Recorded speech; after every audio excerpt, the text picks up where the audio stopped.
Hello, this is the David Eagle Podcast. These are podcasts from 2016, a year that saw me release a podcast every single day in a project called David's Daily Digital Dollop. Rather than having 366 podcasts just for 2016 alone, I thought I would make these weekly omnibus editions. We're now up to week 16, we're in the middle of April, and I'm on tour with my folk band, The Young'uns, across the United Kingdom. Therefore, I have to record in all sorts of locations, so I'm not recording in a quiet room. I'm often recording in noisy environments so you can hear the sounds of fans, and I say fans, I mean air conditioning, that kind of thing. Oh, you can't, sometimes it's difficult to hear what I'm saying above the sound of the groupies. I keep telling them, keep the noise down. I'll be with you soon. I've just got to read out a dollop. But they're too excited. They can't control themselves. So I'm recording in a lot of undesirable locations. That's not me having a dig at the venues. Some of the shitholes we have to play. I mean, I've got to record in cupboards, toilets, all sorts of things just to get these dollops recorded. But hopefully any lack of audio quality will be made up for by the quality of content, and you won't even notice the audio quality degradation. When you hear this noise, that means we're moving on to the next dollop. Enjoy. Okay, I'm recording this dollop in the Edinburgh Pleasance Theatre cupboard. I say the Edinburgh Pleasance Theatre cupboard. It's like everyone's like, oh yeah, I know the one you mean, David. If we all refer to it as that, the Edinburgh, it's a Edinburgh Pleasance Theatre cupboard rather than the one. It may be the definitive cupboard. It may have a special place in the hearts and minds of the people who run the Edinburgh Pleasance Theatre, but I very much doubt it. It's kind of it's got a door with sort of splinters in the wood, and it hasn't got a handle on the door, which means I can't close the door properly, because if I do close the door properly, I won't be able to get back out. And also, it's quite precarious. I'm sitting on a very high and very wobbly stool in this cupboard as well. If you're thinking, oh, I'm a bit bored by this dollop, keep listening, because there is a chance that I might fall off the stool halfway through. David's Daily Digital Dollop, Dollop 107. Ask not what your folk group can do. Oh, your name is Mr. Yes? Sorry, dark cupboard listeners. Imagine if someone from the venue just found you. The guy's asking, do you have any jacks for your keyboard? No, I hoped that... The ones for the guitar are different, are they? They'll work, the ones for the guitar. It's just normal jack leads, yeah. 2 mono jacks is all we need, but... Yeah. I'm closing the door again there. Oh, a lot of drama here. David's Daily Digital Dollop, Dollop 107. Ask not what your folk group can do for you. It's finally happened. Someone who saw us for the first time at our short free afternoon gig at the Robert Gillow pub in Lancaster has contacted us to say that they have set up a Young'uns Wikipedia page. She enjoyed the gig so much that she immediately went on the internet to find our Wikipedia page, keen to learn more about us. But because none of our so-called fans have been committed enough to actually set one up for us, she was unable to read about us on Wikipedia. So she decided to set one up herself. When I got this message, I was a bit unsure of how accurate her article would be, given that she'd absolutely no idea about us, hence why she'd searched for us on Wikipedia. But she had clearly done her research. It's quite a short article, with just the basic facts. But she has cited quite a few references, included some quotes, added various links to the things that she cited, and included a discography. Hopefully her efforts will be the catalyst for others to join in and add more. When I searched the Young'uns article, one of the related searches that popped up on Wikipedia was David Eagle. Upon entering on this, it brought up a list of David Eagles. I was listed at the very top, described as David Eagle, English singer in the Young'uns. What the bloody hell's going on there? Some tribal drumming going on for your entertainment now. I didn't actually have a Wikipedia page, but for some reason I am still recognised by Wikipedia and am listed above the David Eagles who do have actual Wikipedia articles. So if you haven't bought a ticket for a gig on our tour and are feeling a little bit guilty, you can make amends by adding to the Young'uns recently added Wikipedia article and or create one about me. The free Robert Gillow pub gig also yielded another interesting result. We were contacted by someone who writes and records grime music, a UK variant of hip-hop. He was really taken with the subjects covered in our songs, talking about social issues and our local area, telling real people's stories. These are the things that he is passionate about and portrays in his music. And that is true with the grime scene in general. He writes and raps about the same things as we do, only we have chosen a different genre of music to express these ideas in. He was so inspired by our performance in the pub that he immediately started writing a new song, inspired by our song You Won't Find Me on Benefit Street, about Stockton's defiant opposition to being negatively stigmatised hypnotised by the Channel 4 reality TV show. He wants to use a sample of it in his song, and he sent us the lyrics that he wrote after our gig. It's a very different approach to the way that we structure a song. For a start, there's a lot more swearing in it, but the lyrics are really good. It'll be interesting to see what comes of this, and hopefully he'll get it recorded and we can play it and chat to him on the Young'uns podcast. We've only done one community event on this tour so far, but it's already brought us into contact with people who wouldn't ordinarily access our music and who we wouldn't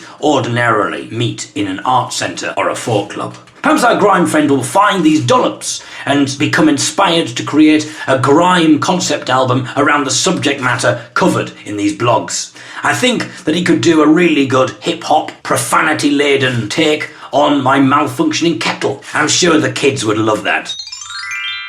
Okay, we're back in a toilet, ladies and gentlemen, in the artist area. There's also a bath in here.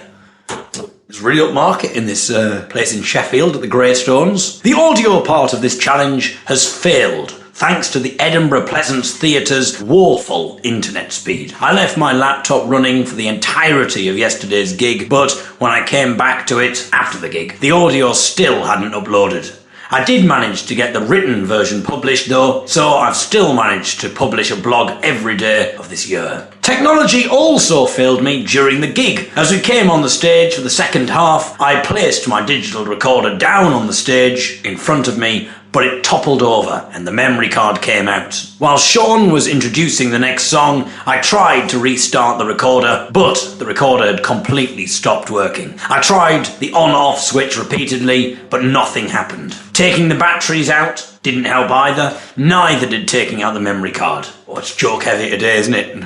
Joke heavy. I thought about trying to record on my mobile phone, but I'd already spent 5 minutes of the gig faffing around with the digital recorder to no avail. And I didn't really want to faff around anymore and impair the gig, which was going exceptionally well. The gig was certainly the best of the tour so far, and there would have been quite a lot of material for the podcast. I did explain to the audience that the recorder had stopped working, and I joked that I hoped the gig would be rubbish and boring, as it would be a waste if only the 130 people in this room just got to hear it. While this was a joke, there was a small part of me who actually meant it. Every time something funny or interesting happened in the gig, I was filled with a mixture of gladness that the gig was going so well, but annoyance that the gig was going so well, and then it wouldn't be going on the podcast. I hope that someone in the audience would have recorded it, but no one came up to me after the gig to say that they had. Again, it's all take with the Young'uns fans, isn't it? So, unfortunately, you will never get to hear what happened when Michael took off his clothes, or when a lion suddenly bounded onto the stage and Sean heroically wrestled it to the ground, and we pacified it with a ballad.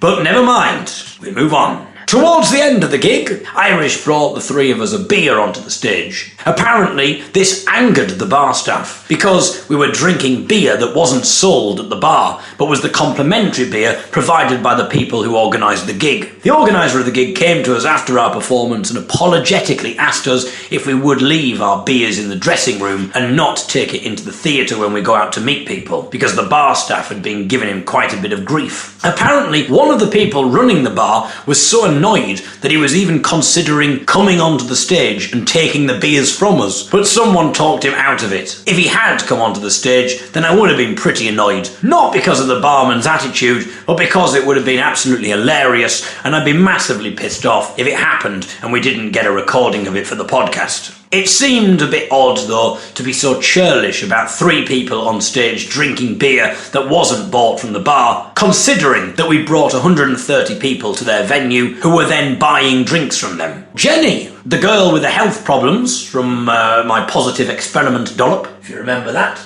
came to the gig. She did not, however, shout out any dollop-related heckles or attempt to start any dollop-based chants, but perhaps she was intending to, but then realised that if she had done that, then I would be annoyed that the incident hadn't been recorded for the podcast. I am going to give her the benefit of the doubt on this occasion. We're doing 2 gigs in Sheffield today because the first one sold out so quickly, so we're doing 2 full 90-minute performances in the same venue, one in the afternoon and then another one in the evening. We drove to Hartlepool after the gig last night. It was the halfway point between Edinburgh and Sheffield, and we didn't fancy a 6-hour drive late at night straight after our gig. We didn't get to sleep until about 3 a.m. and we were up at about 8:30. So it's going to be a long day until next time we meet. Probably in a toilet. Sorry to disappoint you, I'm not in a toilet, I'm in a dressing room. David's Daily Digital. Not going to bother listening then. Turn off. I'll find another podcast that's set in a toilet. Not wasting my time with this. David's Daily Digital Dollop. Dollop 109. Tying the knot with spaghetti.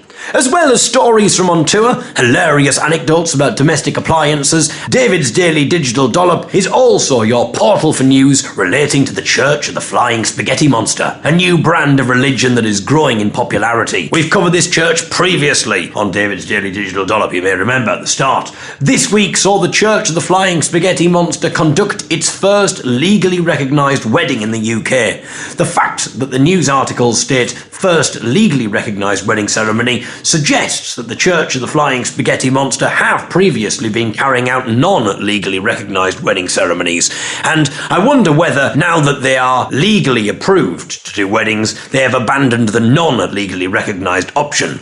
I hope not, though. I think it would be quite fun to have a Church of the Flying Spaghetti Monster wedding. The first one was on board a pirate ship, which is much more fun than a church or a registry office, but I don't want to actually have the worry of knowing that I'm actually wed to anybody. Also, I could maybe dupe some hapless girl into thinking that it's a non-legally recognised wedding ceremony that we're having, when in fact it's actually a real, legally valid marriage. I'd convince her that we should just have a fake wedding, just for a bit of fun, and she'd agree to it in the spirit of joie de vivre, not any the wiser to the true fact. I might try this on the next girl that I fancy. If you blog people, you podcast listeners, would keep this to yourselves, that would be helpful. I don't want word getting out about my master plan.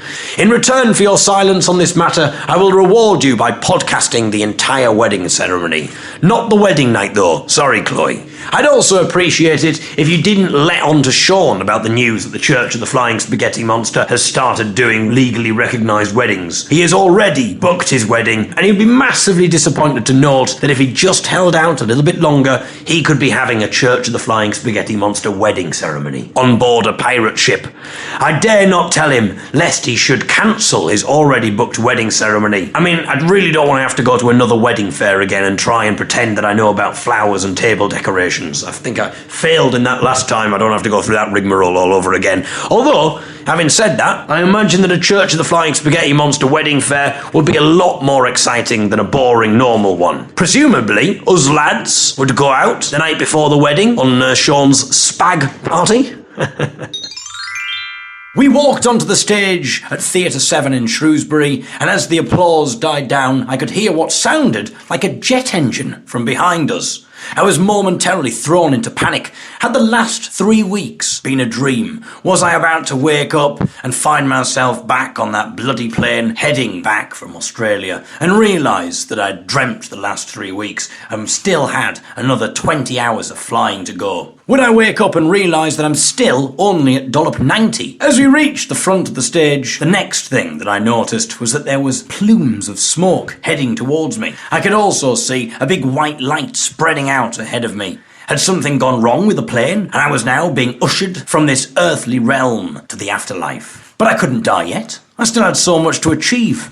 I hadn't yet completed my 366 consecutive daily blogging challenge, nor had I yet taken the comedy world by storm with my award-winning sellout run of stand-up shows all about my kettle, which would then be turned into an Oscar-winning film. There were so many things still left to achieve. I couldn't die yet. But fortunately, the only thing that was dying was the sound of the applause from the Shrewsbury crowd. The blinding light and shrouding smoke remained, and the roar of the jet engine continued from behind me, and Sean began to speak. The gig was underway, and I hadn't woken up yet to find myself on a gruelingly long plane journey, or found myself dead and heading for the afterlife. The first comment that Sean made was to observe our strange environment, and the fact that there was a jet engine-like roar from behind us, a blinding light in our eyes, and a smoke machine pelting out smoke. It was a bit weird having a smoke machine as part of the gig. We were trying to sing, but we kept swallowing the smoke, and our throats were getting drier as the gig progressed. At the interval, we asked the tech people if they could do something about the blinding lights, the smoke, and the jet engine roar. Apparently, the jet engine noise was being caused by the generators used to power the blinding lights. They informed us that they could turn it off, but this would mean having to lose the big lights. They didn't seem too keen on this idea, but it seemed like a no-brainer for us. After all, we'd lose the blinding lights and the jet engine to boot. They would still have plenty of lighting options, just not one that resulted in blinding the performers. We also mentioned the smoke machine, but the technicians seemed even more reluctant to turn this off than they had been with the jet engine inducing blinding lights. Apparently, it added atmosphere, which might be jeopardised if there was no smoke. They didn't seem convinced by our argument that we'd been gigging for 10 years, and we'd seemed to have managed pretty fine without smoke in all that time. But perhaps they had a point. Maybe we would have won the Folk Award a lot earlier if we'd have only had the foresight and the vision to incorporate smoke into our gigs, possibly blinding lights as well. But I got the feeling that the technicians had just been bought some new techie toys to play with by the venue, and we were spoiling their fun by asking them for a more minimal approach. And so we let them have their smoke machine. Upon walking out onto the stage for the second half, the jet engine had gone, and so had the blinding lights. And I think that the three of us and the audience all felt much more relaxed, and it was a really enjoyable second half. Although, in fairness, maybe none of it had anything to do with us at all. Maybe the amazing atmosphere was down to the techies and their smoke-based antics. I think the techies really enjoyed our performance though. They didn't tell us that in person, in words, but as we turned to leave the stage, they were blowing smoke up our arses. At the gig, I spoke to lots of people who listen and read these dollops. No shout-outs, no heckles, pissing dog lady, or I wouldn't imagine it would taste very nice, and any of the other catchphrases there, unfortunately. Either my dollop listeners are just too refined and polite to shout out, or they want to keep me for themselves as their little secret, perhaps worrying that if I get too popular, I might sell out and start doing more mainstream jokes, ditching the groundbreaking stuff about kettles in favour for more profitable subject matter. We're back in a toilet, my friends. David's Daily Digital Dollop, Dollop 111. When he was down, he was down. The story of a harassed and misunderstood elevator music composer. The lift in our hotel in Cardiff has music playing in it. It's not the radio or actual commercial music, but the kind of stuff that's referred to as elevator music. I've not heard this kind of music in a lift for a long time. When I was a child, I remember music in lifts all the time, but nowadays, it is rare that lifts have music. It seems a bit pointless, really. In most cases, you're just in the lift for about 30 seconds, no more. And a good amount of that time is punctuated by a voice announcing doors opening, doors closing, lift going up, first floor, second floor, etc. So the music is probably only going to be audible for about 10 seconds of your lift experience. The music wasn't particularly loud, it was only audible if there was no conversation going on. So really, it does seem like a completely pointless feature. I wonder though, who makes elevator music and who created this particular piece that was playing in this lift? Barely audibly. Are they proud of their work? Maybe they deliberately bring their family to holiday at this specific hotel in order to impress them. Maybe he or she doesn't tell their family members beforehand, wanting it to be a nice surprise for them, relishing the look on their faces when their children realise that their parent is responsible for the music that is played on loop in a lift. The family check into their hotel, and the dad, the lift music composer, is trembling slightly with the excitement. They will be so proud of him when they realise that he is the man behind the lift ambience music. Okay everyone, to the lift, he says, trying to sound nonchalant, not wanting to betray his excitement.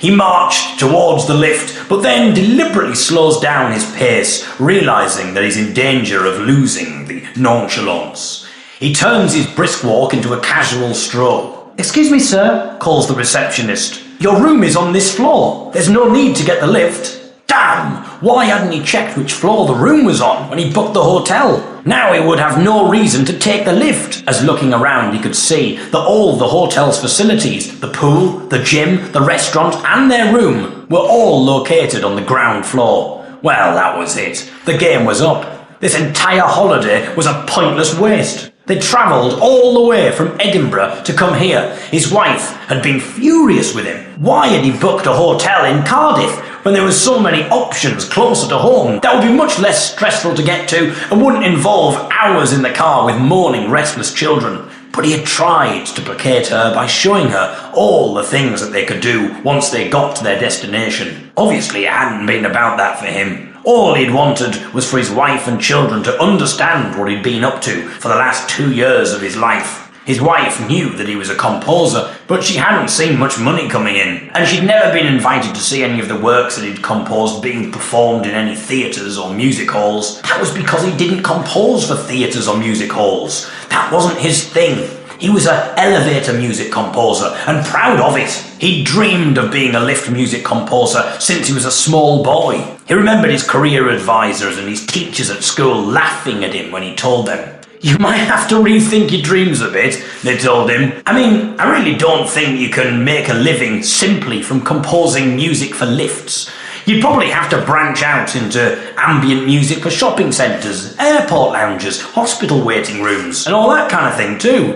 But he was adamant. He didn't want his music to be played in hospital waiting rooms, or airport lounges, or shopping centres. The music that he could hear buzzing around his febrile brain all day, every day, was clearly music designed ultimately and exclusively for lifts. And one day, he proved them all wrong. Then, 10 years ago, he met the love of his life. They started dating, and he fell head over heels in love with her. He'd never felt this way about anyone before. The only thing he'd ever cared about was his lift music.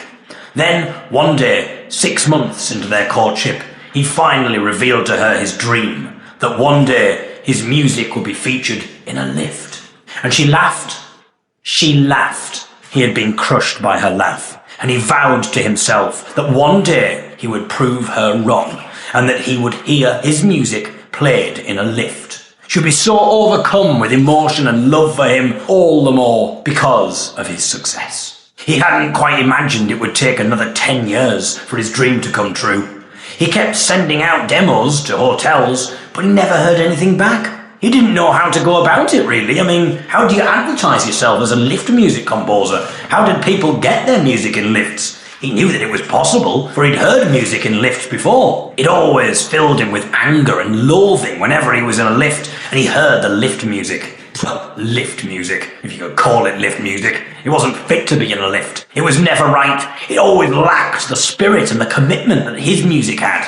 He could tell that it had merely been churned out half-heartedly by someone who was obviously not remotely interested in how it sounded. How could someone be awarded such a coveted and esteemed role to compose music that would be played in a lift, and then waste the opportunity by producing this kind of nondescript, redundant bilge? It made him sick. It made him angry. But it also made him even more determined. One day, he kept telling himself, one day. "I thought we'd go to the top floor and appreciate the view," he said to the receptionist and to his family, who were wondering why Dad was marching towards the lift when their room was clearly on the floor that they were standing on. "It's been a long journey," said his wife exasperatedly. "Let's just go to our rooms and freshen up before heading out to the restaurant over there for something to eat." "There isn't really a view to admire from in here, sir," explained the receptionist. "There are no windows in the corridors. You'd get to see a really nice view if you went outside the hotel and walked up the steps." Steps! Bloody steps! Damn them all! He was starting to get fidgety. He didn't give two hoots for the sodding view. He wanted to take the lift and show his wife and his children what he'd been painstakingly working on for the last 2 years of his life. He wanted to vindicate himself to them and demonstrate why he'd been detached from them for the last 2 years. He'd essentially kept himself cooped up in his studio, experimenting with musical ideas and perfecting his composition. He'd not made much money from that venture, but it wasn't the money that was important to him. But of course his wife and his children could never understand that. But if they only heard his music in that lift, then they would see. Surely they would see. "Is there not another restaurant to eat at? Maybe on another floor?" he asked, praying that there would be. No, sir. All the facilities are on your floor, sir, so it'll be really convenient for you, and you won't have to get the lift at all, sir." Her words pierced him, and he had to fight to stop himself flying into a rage. "Perfect," said his wife, and started heading in the direction of their room, and the kids followed. But he just stood there. He couldn't believe it. They'd travelled all this way, and for nothing. His wife turned back to him and irritatedly inquired as to why he wasn't following. He told her that he'd be with them soon. His wife, reaching the end of her tether, having seen the man that she once loved become more and more detached from her and the children, turned away and walked off with the kids to the room and disappeared inside.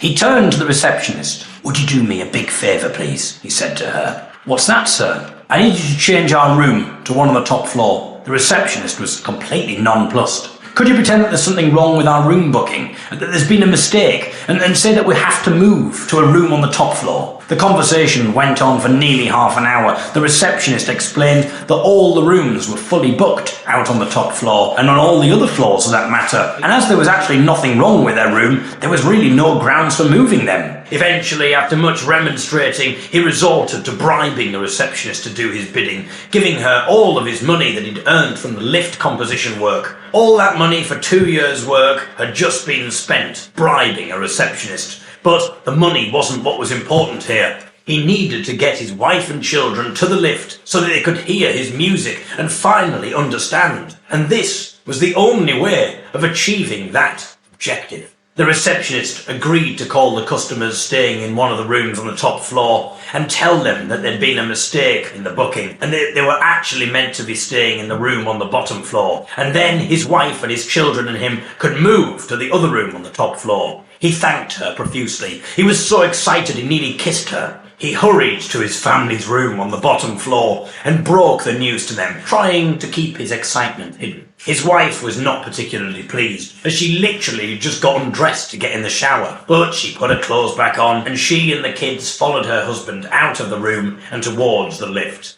Finally. The lift seemed to take an age to arrive. The kids were growing restless, and one of them started making for the stairs and shouted to his brother, "I'll race you to the top!" His dad's heart sank.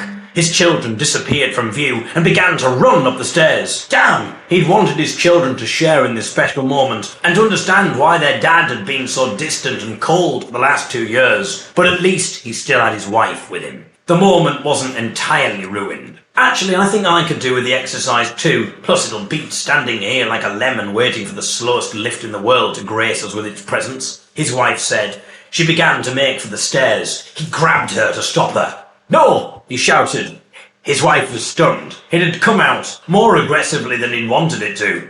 "Darling," he added, a bit softer, hoping that it would help placate her. "The lift will be here soon." His wife protested against him grabbing her arm and aggressively shouting. Their children would be at the top floor now, waiting for them. She began to head for the stairs again, but at that moment the lift arrived. "The lift is here!" he cried. "Look, darling, the lift!" She was still heading for the stairs. He ran towards her and almost rugby tackled her, then grabbed her arm again and dragged her as nonchalantly as he could into the lift. She was both flummoxed and fuming at this, and spent the first 2 floors berating him for his strange and aggressive behaviour. He wasn't listening to her. But underneath her words, he could hear the faint sounds of music. Music which he knew only too well, for it was his music, his composition, his pride and joy. This was the moment that he'd been waiting for all his life. The moment that he'd been desperate to share with his wife. And she was shouting over it, completely oblivious.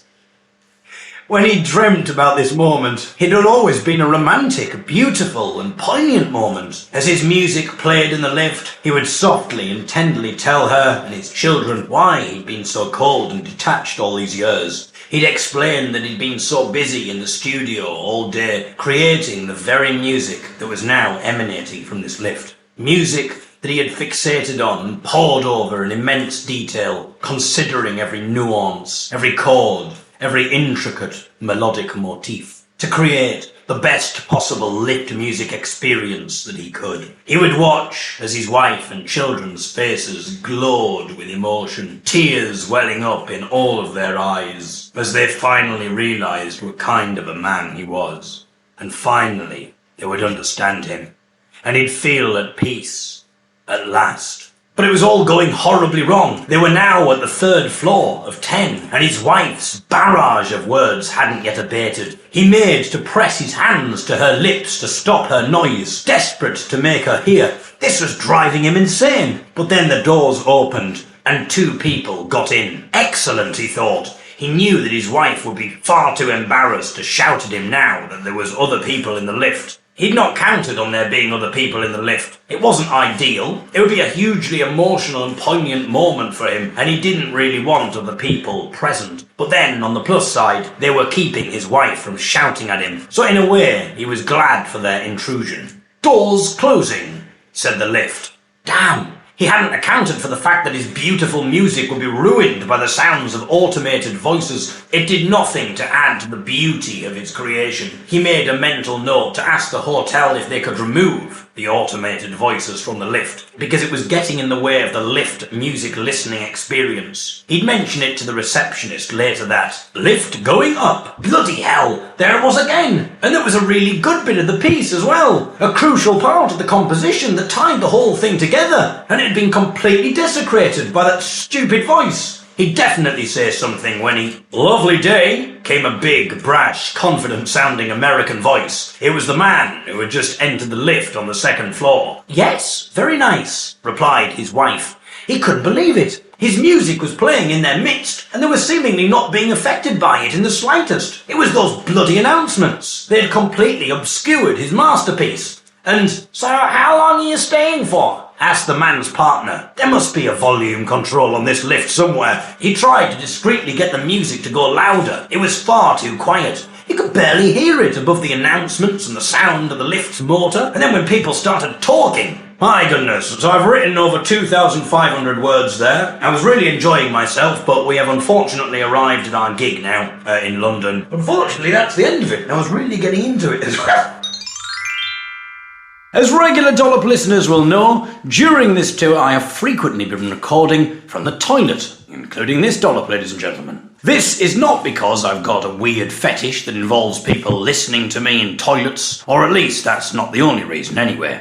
It's often difficult to find a place where I can record it away from other people. Yesterday's Dollop was an extra special treat for listeners, as I recorded from 2 different toilets at the Bush Hall in London. The first bit was recorded in the main public disabled toilet. Don't worry, the venue was closed to the public at the time, and so my Dollop recording wasn't responsible for any bladder or bowel accidents, although I'm sure that they would completely understand, and in a way be happy that they had played a small part in the blog recording process, thanks to their noble sacrifice. Halfway through the recording, the venue doors opened and people started filing in. So I relocated to the artist dressing room toilet. The public disabled toilet had a chair in it, but our artist toilet did not have a chair. There was also no lid on the toilet. I would either have to get a chair or sit on the actual toilet seat. It was quite a walk from the public toilet to the artist one, and I didn't really have time to take the chair out of the toilet in the public area and then transfer it to the artist one, or spend time locating a chair. I would just have to sit on the toilet seat. I didn't fancy the idea of sitting on the toilet seat with my trousers on,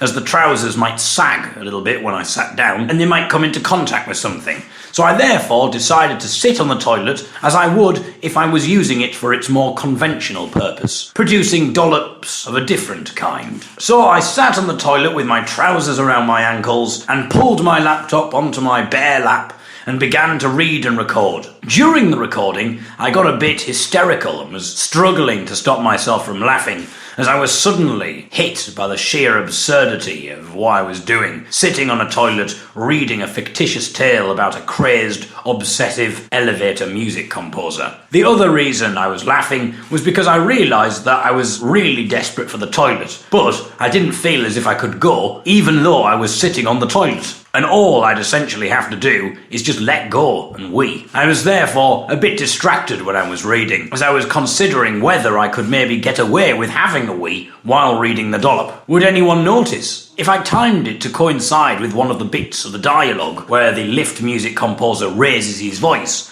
then maybe my voice would obscure the sound of the weeing. I also thought that maybe I could control the flow of the wee so that I could urinate in bursts to coincide with the louder bits of the dialogue. Whenever I raised my voice, I could let out a bit of wee and then curtail the flow when I reached a quieter passage. I would be on stage in 10 minutes and really didn't have time to stop the recording to go to the toilet, and I might not even have time after the recording. Also, my start and stop idea would have had the extra bonus of exercising my pubococcygeus muscle, which apparently helps you control and prolong the ejaculation process. So I'd be saving time. I had to look that up, by the way.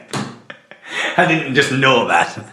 So I'd be saving time and working on my sexual ability as well. The only problem was that I didn't know if the microphone would be able to still pick up the sound of me weeing. I didn't know how metallic the ball was and what noise the wee would make as it hit the ball. If I aimed for the sides of the ball rather than the middle, it should have less of a direct impact and create less sound, obviously. The other problem was it was becoming physically impossible to urinate, as I was finding the thought of this clandestine weeing ruse and the idea of you all unknowingly listening to it rather arousing, and I had biologically responded accordingly. Was that last bit a joke, or am I being honest? Did I decide to risk having a wee during the dollop recording, or not? You're welcome to listen and see if you can hear anything, and then listen again and again and again, you weirdos. Did I exercise my pubococcygeus muscle or not? I will not divulge. But let's just say that the next girl who ends up in bed with me is in for a treat, as I provide her with at least 2 minutes of pleasure. Although 30 seconds of that 2 minutes might be a few warm-up gags, by which I mean jokes rather than bondage, although you never know. Yesterday's community event was a gig in London's Healthy Living Club for people with dementia. These afternoon gigs that we're doing are free, although I did get lots of kisses from old ladies, which, to be honest, is worth much more to me than any money. They were only kisses on the cheek, but I'm in no position to be choosy here, and I'll take whatever I can get. Plus, these ladies are from a different generation, where full-on passionate snogs are frowned upon on the first date. I am booked in to do a few solo gigs there later in the year, so I'll keep ploughing away, and I shall keep practicing my pubococcygeus muscle exercises just in case. So, all in all, yesterday was highly arousing. Sorry, I know that this dollop has maybe been a little bit disturbing for you listening to. However, it's the Queen's birthday, so I thought that it would be fitting to spend the majority of today's dollop talking about sitting on the throne. Happy birthday, ma'am, as in jam, if you're reading this. Or maybe you prefer to listen to the audio version, hoping to hear the sounds of me having a wee. I'll tell you what, I'm in the toilet. Shall I do it? Shall I have a wee for the Queen? Hang on. If you don't want to hear it, turn off. Right, actually, and you can't say, oh, this is disgraceful, David, you can't do this. Because if you don't want to hear it, all you need to do is turn off the audio now. So if you don't want to hear it, this is your problem. Okay, don't blame me. You're the one who's still listening to this. You can't say that I'm sick. If you're still listening to this, stop listening now. I promise you, I will not wee in any other dollops. So this is the only one that I'm going to urinate on. So, do you want to hear it or not? If you keep listening, you want to hear it, and you are a part of this, so don't have a go at me. Okay? I'm going to give you a chance. I'm going to undo my belt and things, so, you can tell I'm serious, and you can make the decision at any time. But if you keep listening, eventually it'll be too late, and you'll never be able to go back.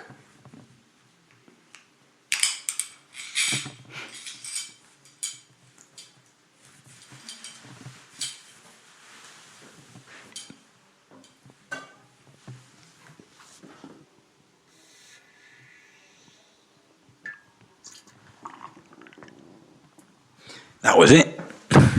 That was nothing. I mean, I can't actually do any more. I've been sitting here for 5 minutes trying to wee, and I can't because I don't even need to go.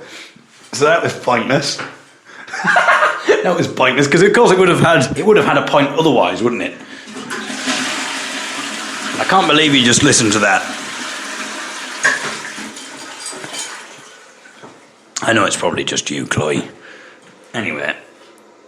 I said I was never going to wee on another dollop. It was a shame, really, to have wasted the one time I was going to have a wee on that mere trickle.